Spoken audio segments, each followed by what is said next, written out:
함께 읽고 나눌 말씀은 마태복음 14장 13절에서 21절까지 말씀입니다. 날이 저물고 수많은 사람들이 먹을 것이 없어 공경에 처합니다. 예수님은 오병이어로 이들을 먹이는 큰 이적을 베푸십니다. 이는 구약에서 예견된 메시아적 연회를 연상케 합니다. 하나님의 종말론적 공동체는 예수님을 통해서 새로운 공동체의 풍성함을 미리 맛보게 됩니다. 13절에서 14절 읽겠습니다. 예수께서 들으시고 배를 타고 떠나사 따로 빈들에 가시니 무리가 듣고 여러 고을로부터 걸어서 따라간지라. 예수께서 나오사 큰 무리를 보시고 불쌍히 여기사 그 중에 있는 병자를 고쳐주시니라. 예수님은 요한의 죽음 소식을 듣고 혼자서 배를 타고 빈들로 물러가십니다. 마태복음은 예수님의 행동에 초점을 맞추고 있습니다. 13절의 강야는 알려진 특정 장소가 아니라 인적이 드문 곳입니다. 예수님은 요한이 죽은 이후 사역의 새로운 전환점에서 기도하기 위해 홀로 강야로 가셨을 것입니다. 흥미롭게도 오병이어 사건이 끝난 직후를 보여주는 23절에서 예수님은 제자들을 배로 건너편에 보낸 다음 혼자서 강야로 기도하러 가십니다. 혼자 계신 예수님은 13절 이후에는 무리를 불쌍히 여기며 기적을 행했고 23절 이후에는 제자들을 위해서 기적을 행하십니다. 어쨌든 23절에서 예수님께서 기도를 목적으로 혼자 산으로 가신 것을 고려하면 13절도 강요로 가신 목적을 기도와 연결할 수 있습니다. 또한 예수님께서 이곳에서 저곳으로 이동할 때마다 의미 있는 사역을 보여주었기 때문에 마태복음은 혼자 계신 예수님의 모습을 통해 곧 중요한 일이 일어날 것을 암시합니다. 예수님은 홀로 계시는 시간을 원했으나 무리가 걸어서 예수님을 따랐습니다. 배로 가로질러 가는 거리와 시간에 비하면 무리는 그만큼 고생을 많이 했습니다. 예수님은 무리를 보고는 배에서 나와서 무리 중에서 병든 자를 고치십니다. 마가복음은 예수님께서 무리를 목자 없는 양 같아서 불쌍히 여기셨다 기록합니다. 예수님께서 치유하시는 동기는 불쌍히 여기는 마음입니다. 예수님의 불쌍히 여기는 마음은 치유로 나타납니다. 즉, 불쌍히 여기는 목자의 마음은 양떼의 필요를 채우는 행위로 표현되는 것입니다. 예수님의 사역의 전환점에서 홀로 계셨습니다. 하나님과 교제가 예수님에게는 언제나 우선이었습니다. 사람들로부터 떠나 홀로 계신 것이며 하나님과 함께 하신 것입니다. 홀로 계신 예수님의 이후 행동은 도피가 아니라 사람들에게 다가가 그들을 회복하고 가르치는 일이었습니다. 사람들에게서 떠나 하나님과의 교제를 통해 하나님이 원하시는 뜻을 찾고 두려움 없이 행동할 수 있는 힘을 얻을 수 있습니다. 15절에서 21절 읽겠습니다. 저녁이 되매 제자들이 나와 이르되 이곳은 빈들이요 때도 이미 저물었으니 무리를 보내어 마을에 들어가 먹을 것을 사 먹게 하소서. 예수께서 이르시되 갈 것 없다. 너희가 먹을 것을 주라. 제자들이 이르되 여기 우리에게 있는 것은 떡 5개와 물고기 2마리뿐이니이다. 이르시되 그것을 내게 가져오라 하시고 무리를 명하여 잔디 위에 앉으시니 떡 5개와 물고기 2마리를 가지사 하늘을 우러러 축사하시고 떡을 떼어 제자들에게 주시매 제자들이 무리에게 주니 다 배불리 먹고 남은 조각을 12바구니에 차게 거두었으며 먹은 사람은 여자와 어린애 외에 5,000명이나 되었더라. 저녁이 되자 제자들이 예수께 와서 무리를 마을로 보내 음식을 사 먹으라고 말씀하시라 부탁합니다. 제자들의 제안에 대해 예수님은 무리를 내보내는 대신 너희가 먹을 것을 주라라고 명령하십니다. 제자들은 자기들에게는 빵 5개와 물고기 2마리만 있다고 말합니다. 빵과 소금으로 절인 물고기는 갈릴리 바다 주변 주민들의 음식이었고 도시락이었습니다. 예수님은 제자들에게 오병이어를 자신에게 가지고 오도록 지시하십니다. 기적은 예수님의 손을 통해 일어나므로 기적의 초점은 예수님의 정체입니다.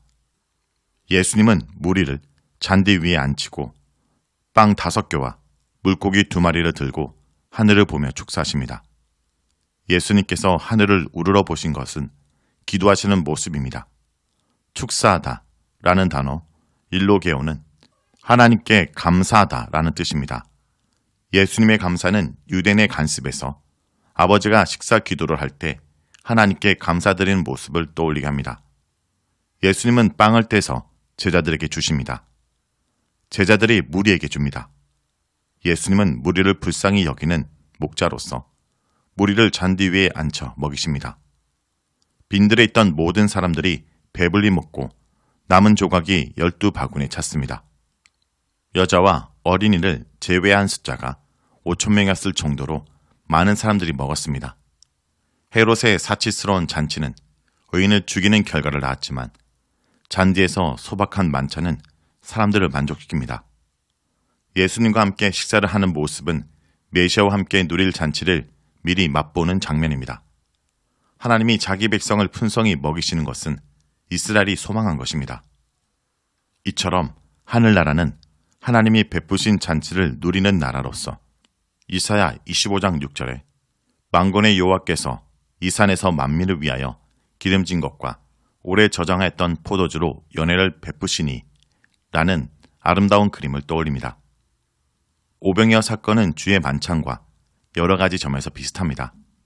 주의 만찬 외에도 몇 가지 의미를 전달합니다. 현재 빵과 생선을 먹는 무리는 당연히 주의 만찬을 알지 못할 것이므로 그들은 오병이어 기적으로 출애굽의 강야를 떠올렸을 것입니다.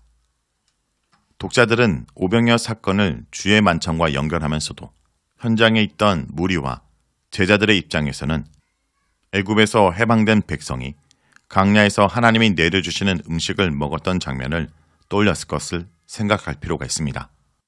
엘리사가 12개의 빵으로 200명을 먹인 사건도 있으나 모세를 통해 강야에서 먹은 사건이 훨씬 큰 규모의 기적이고 강야에서 오병이어 기적을 경험한 장면과도 유사합니다.